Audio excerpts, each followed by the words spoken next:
It'll make you laugh, and it'll make you cry.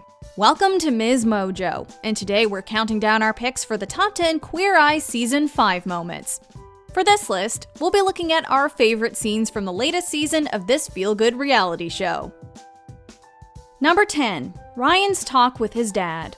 Ryan Dyer, who goes by the stage name DJ High Def, was nominated for Queer Eye by his parents, in the hopes that he would get help with his self-esteem and eventually find someone to enter into a stable relationship with. The most emotional moment in this episode comes when we see Ryan have a talk with his father about his expectations of him. My concern is that you're trying to measure up to someone, whether it be me or someone else, when you don't have to. Ryan feels insecure about his career path and how his dad sees him. Every weekend, I make people forget their troubles. I make, people create memories and feel like I have a purpose.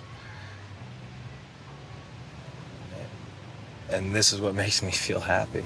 His dad asserts that all he wants is for Ryan to live the life he wants, making us wish all parents were this supportive. You have to be you, and we're proud of Ryan.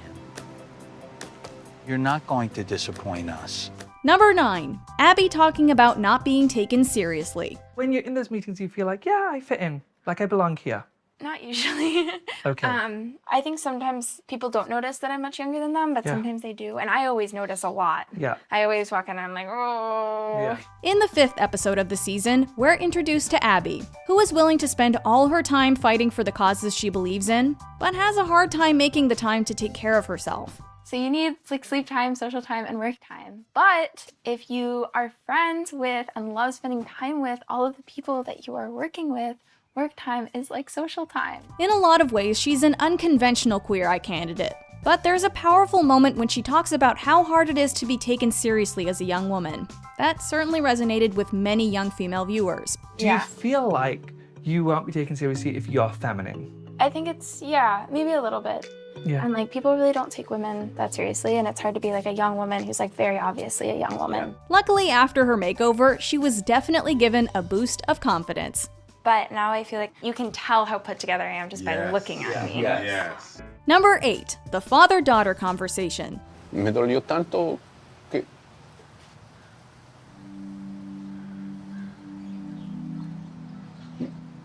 me dolió que haya regresado y no te haya encontrado. Marcos, who dreams of having a restaurant of his own, is instantly likable when we meet him in episode 8. But there's a rift between him and his oldest daughter that's causing him and the rest of the family strife. Partway through the episode, Karamo organized a communication session between the two estranged family members, where they're finally able to open up about what came between them. Ahí aparezco la canción. Me han preguntado quién es mi verdadero amor y yo les digo, mi hija.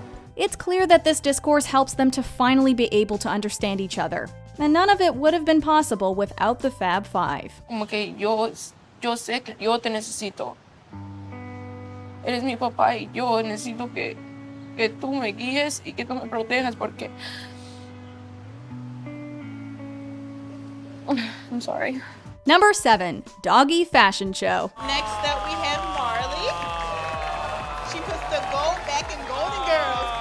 Yes, Rihanna is slaying. Brianna is behind the doggy styling and dyeing business Stylish Pooch. But when she meets the Fab Five, her business premises are in need of a serious spruce up. She's what some would call not working. Not only do they give her a head-to-toe makeover, but they also provide her with a brand new van for her mobile grooming company. The episode is one of the most fun in the whole season and features a doggy fashion show where her canine clients are able to strut their stuff down the runway. Groundbreaking. Look at the ears! Look at those ears! What more could a viewer ask for? Number 6. The Family Pottery Class. Pediatrician Lily worries that she spends too much time at work and ends up feeling like an outsider in her own family. I feel like this is just another moment that I wasn't there for. Her husband John spends so much more time with their daughter Annabelle that she always feels like she's encroaching on their time together. They want you. I just feel like I don't want to ruin their fun. And that's usually what you feel when you come home, right? Yeah. But in this scene, she watches as they work in a pottery class together. And then Karamo uses his classic inspirational magic to convince her to join in. You have to tell yourself that I belong. Interrupt those thoughts and then interrupt that moment and insert yourself in. He assures her that she's a great mom despite her self-doubt, and that her daughter doesn't notice when she's gone, but rather appreciates when she's there. Number 5. The meeting with other LGBTQ+ clergy members. I was honored that they asked me to come and be with you in this time.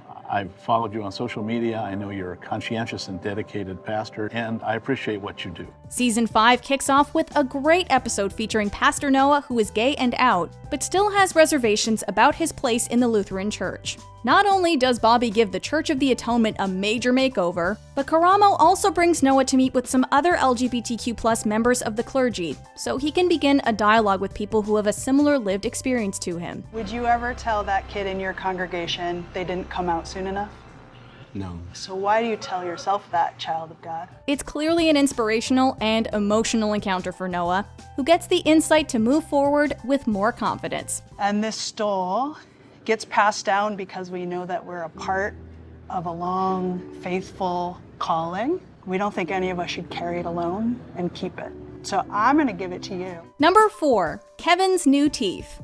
Bride-to-be Haley nominated her dad Kevin for Queer Eye to help him figure out a new direction for himself, because she was going to be leaving home after getting married. Haley and I got very, very close, and she is actually my rock right now. I wouldn't be who I am without her. Of course, the Fab Five did everything they could to help him get ready for his daughter's big day, including getting him a new set of pearly whites. Kevin's reaction to seeing his updated smile is heartwarming and brings a tear to our eyes. My smile is back. And Haley's jaw-dropping moment when she sees her dad brings the whole episode full circle. How do you feel? Amazing. Yeah. And I'm amazing because of you. I'm ready to hand you off, and I am so looking forward to dancing with you. Me too. Number 3. Nate's transformation. Sometimes, the physical makeovers aren't nearly as important as the internal work that the heroes are doing, but in this case, the two really go hand in hand. Like, how can we be in a relationship with one another if I can't even see, like, your full self? Nate is self-conscious because of the hair loss he suffered. But of course, Jonathan came up with the perfect style that would make him feel great regardless. Oh my goodness, wow. Look at you. And Nate isn't the only one to get a new look in this episode. Queer Eye's own Jonathan Van Ness shaved off his signature mustache in the very last scene, wrapping up the season with a bonus makeover. Bye, Queen. You've been fine.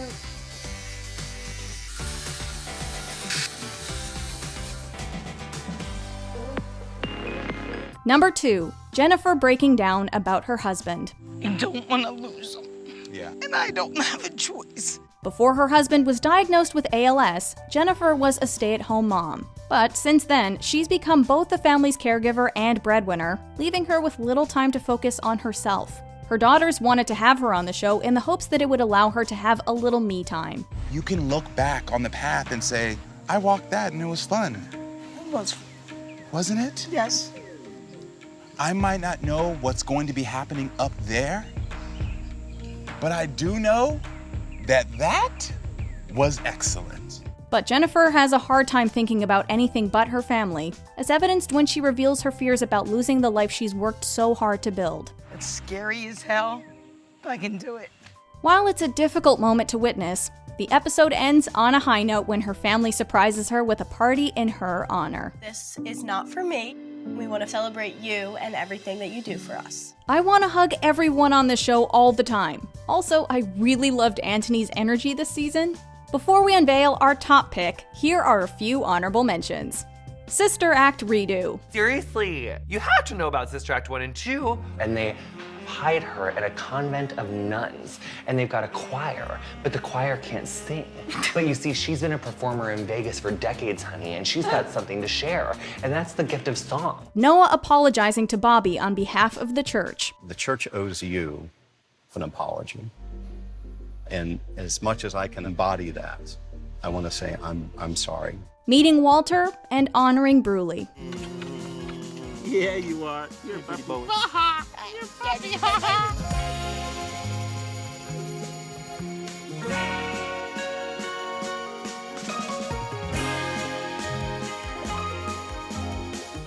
5 playing patty cake. Tyreek, I just learned patty cake. Karamo putting on Jennifer's shorts. Watch. Yes, work. Yes, queen. Yes, yes, Beyonce. Pause. Yes. Before we continue, be sure to subscribe to our channel and ring the bell to get notified about our latest videos. You have the option to be notified for occasional videos or all of them. If you're on your phone, make sure you go into your settings and switch on notifications. Number 1. Tyreek's conversation with Ruth. The thread running through Tyreek's episode of Queer Eye was the rift that had come between him and Ruth, the woman who acted like a mother to him in his youth. I took to my journal one day after our argument and wrote in it that I wish that Ruth died.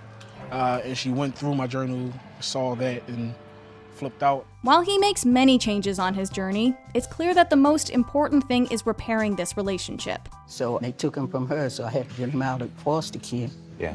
And they said I couldn't have the both of the children. The conversation they have at the end is a tearjerker, because it's almost painful to know that Tyreek was living under incorrect assumptions about why Ruth had to give him up for so much of his life. It wasn't that I didn't want you, I didn't love you, I always love you. I love you right now. In the end, though, the only thing that matters is that they were finally able to reconcile. Maybe you'll come visit me now, huh? Right? I'll definitely come visit. Sure? For sure. I love you. I love you too. I love you. Do you agree with our picks? Check out this other recent clip from MsMojo. And be sure to subscribe and ring the bell to be notified about our latest videos.